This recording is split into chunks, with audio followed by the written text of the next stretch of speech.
में, रावण के बारे में बताया कि किस तरह से हरण करके ले गया। माता सीता को बहुत दुख पा रही है। अंत में एक बात कह रहे हनुमान जी, श्री राम ने मोहि पठायो, मैं राम दूत बन आयो, सीता माँ की सेवा में रघुवर को संदेशो लायो। और कह रहे हैं, और संग लायो प्रभु मुद्रिका निशानी, राम कहानी सुनो रे राम कहानी, राम कहानी सुनो रे राम कहानी। श्री राम जय राम जय जय राम, श्री राम जय राम जय जय राम, श्री राम जय राम जय जय राम, श्री राम जय राम जय जय राम।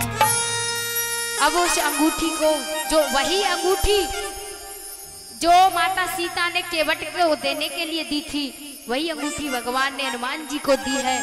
माता सीता की गोदी में जब डाला तो देखने लगे ये तो वही है। अब हनुमान जी पेड़ से नीचे उतरे, माता सीता फिर डर गई, बोली तुम राक्षस लोग बार बार नए नए रूप धारण करके मुझे क्यों चिंता में डालते हो, क्यों मुझे पागल बना रहे हो। लेकिन हनुमान जी ने कहा, माता राम दूत में मात जानकी, मैं तो राम का दूत हूं माता, आपसे किसने कहा मैं राक्षस हूं। बोले माँ आपको विश्वास नहीं होता, भगवान ने मुझे एक बात बताई है इस अंगूठी के बारे में, ये वही अंगूठी है ना जिसको इसको आपने केवट को देने के लिए दिया था। तब तो हनुमान जी संग में नहीं थे ना। तो माता सीता समझ गई कि प्रभु ने मेरी खोज में भेजा है।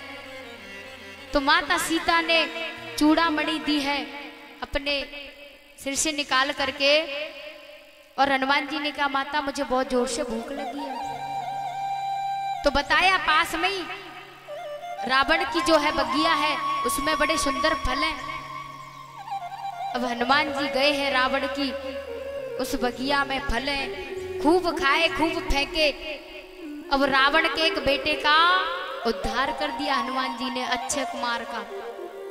तो मेघनाथ को भेजा, मेघनाथ ब्रह्मास्त्र चलाना पड़ गया, बताओ हनुमान जी को पकड़ने के लिए।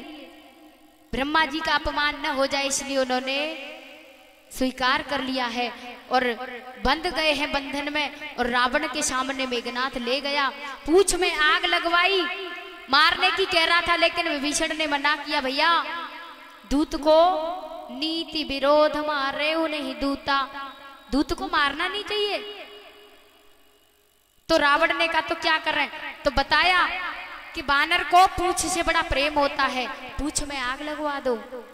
लोगों ने वहां पर ऐसा कहा तो आग लगवाई है और लंका को जला दिया हनुमान जी ने।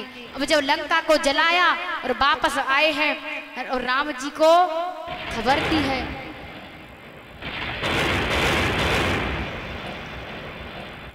अब राम जी को आकर के बताया है कि माता सीता वहां है। अब राम जी सेना लेकर के चल देते हैं, समुद्र के किनारे पहुंच जाते हैं। वहां पर समुद्र को पार करने के लिए कोई साधन नहीं मिला, तो समुद्र से रास्ता मांगा, समुद्र ने रास्ता नहीं दिया। भगवान ने क्रोध में आकर के कहा कि तुम ऐसे रास्ता नहीं दोगे तो मैं बाण से जल को सुखा दूंगा। तब समुद्र प्रकट हुए हैं, बोले भगवान आप ऐसा मत कीजिए, आपकी सेना में नल और नील नाम के दो बंदर हैं, उनको श्राप लगा है ऋषियों का। बचपन में ये संतों को जल में फेंक देते थे, तो संतों ने श्राप दिया कि जो भी चीज तुम जल में फेंकोगे वो डूबेगी नहीं। उनसे भगवान पत्थर डलवाइए और वो पत्थर डूबेंगे नहीं। तब भगवान ने नल और नील से, हनुमान जी राम लिखते जा रहे हैं पत्थरों पर, नल और नील सेतु बांधते जा रहे हैं।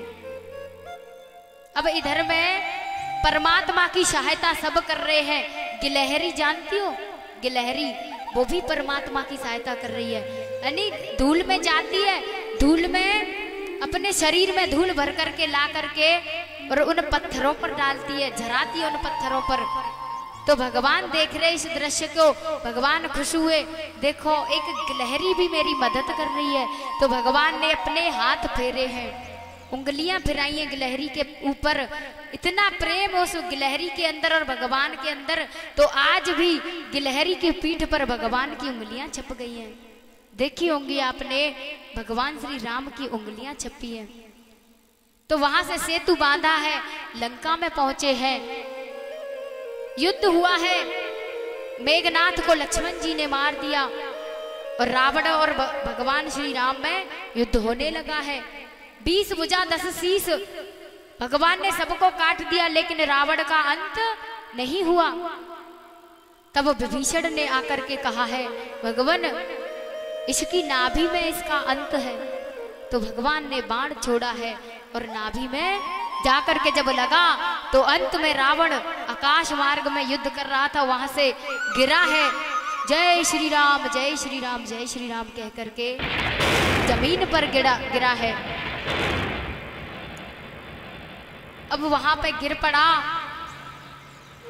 जब जमीन पर गिरा, अंत समय में उसने भगवान का नाम लिया है। लोग कह करके मर गए कि राम की शरण में चले जाओ, ऐसा मत करो, ये गलत है, लेकिन नहीं, अंत समय उसने भगवान का नाम लिया। भगवान ने अपने धाम को भेजा है। विभीषण को राजा बनाया गया और पुष्पक विमान में सब बैठे हैं, सभी बानर अपने अपने घर भगवान ने भेज दिए। और जो भी भगवान ने कहा, भगवान भैया जो साथ चलना चाहे वो साथ चलो। अब भगवान पुष्पक विमान में बैठे हैं और जो भी बानर जाना चाहते हैं सब बैठे हैं। आ रहे हैं अयोध्या की ओर। हनुमान जी को पहले ही भेज दिया था कि हनुमान जी आप पहले ही जाओ, क्योंकि भरत ने कह दिया था चित्रकूट पर कि भैया अगर आने में एक दिन भी लगाना, एक दिन 14 साल से एक दिन ज्यादा हो गया तो जलती अग्नि में प्राण दंड, यानी अपने प्राणों को त्याग दूंगा। तो हनुमान जी आए हैं, उन्होंने बताया कि भगवान श्री राम आ रहे हैं लौट करके। तो लौट रहे हैं तो भारद्वाज जी के आश्रम पर गए, वहां से गंगा जी का दर्शन किया, फिर वहां से आए केवट से मिले, निषाद राज से मिले, तब अयोध्या में पहुंचे हैं। अब जब अयोध्या में आए, माता पिता माता गुरु सबको प्रणाम किया। अयोध्या में बड़ी खुशी है। अब किसी ने कहा ठीक, अब चलो ऐसा कर लो, राज तिलक की तैयारी करो। वशिष्ठ जी कह रहे राज तिलक की तैयारी करो। तो किसी ने कहा अरे रहने दो, थक के आए, 14 साल वन में रहे, थक के आए, कल कर लेंगे। तो वशिष्ठ जी ने कहा कल के चक्कर में तो 14 साल है गई, अरे कल के चक्कर में तो 14 वर्ष बीत गए। जो भी है शुभ काम में देरी नहीं करनी चाहिए, अभी करना है। अब भगवान का राज तिलक हो रहा है। प्रथम तिलक वशिष्ठ मुनि कीना, सुनि सब विप्र है आयुष दीना।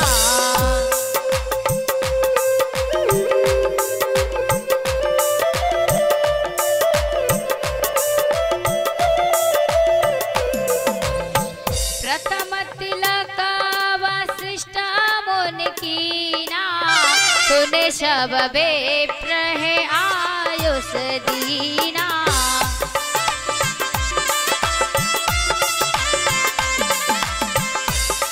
सबसे पहले वशिष्ठ जी ने तिलक किया है और उसके बाद सभी विप्र आए हैं, सबने राज तिलक करवाया। और जब राजा बन गए हैं तो अयोध्या में बड़ी खुशियां हैं। राजा बने रघुरैया, राजा बने रघुरैया, अवध में बाजे बधैया। राजा बने रघुरैया, अवध में बाजे बधैया। बाजे बधैया बाजे बधैया, बाजे बधैया बाजे बधैया। राजा राजा राजा बने रघुरैया, अवध में बाजे बधैया। राजा बने रघुरैया, अवध में बाजे बधैया। अवध